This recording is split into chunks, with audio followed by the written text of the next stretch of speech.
1990, la Côte d'Ivoire instaure le multipartisme.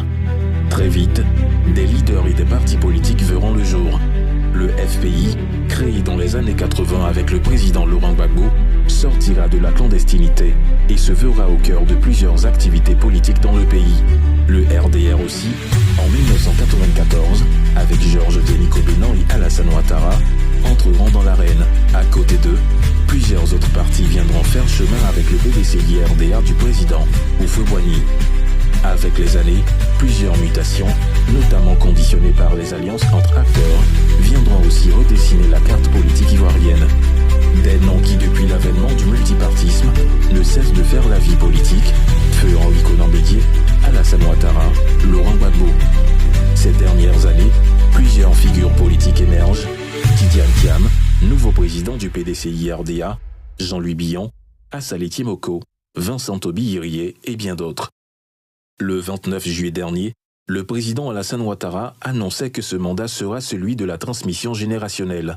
Mes chers compatriotes, ce nouveau mandat sera celui de la transmission générationnelle avec l'équipe que je mettrai en place. Mettant ainsi en avant sa volonté de faire émerger une nouvelle génération de leaders politiques.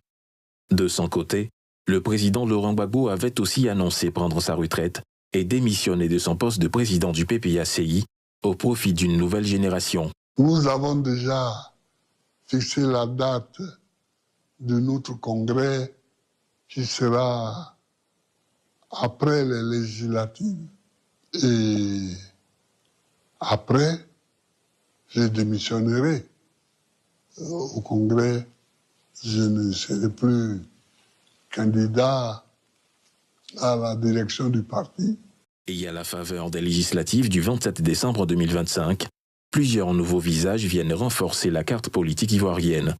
De même que certains partis politiques connaissent des dissensions, comme c'est le cas de certains cadres du RHDP, parti en indépendant, ou encore des cadres du PPACI, révoqués de leurs fonctions pour avoir participé à ces législatives, boycottées par le parti.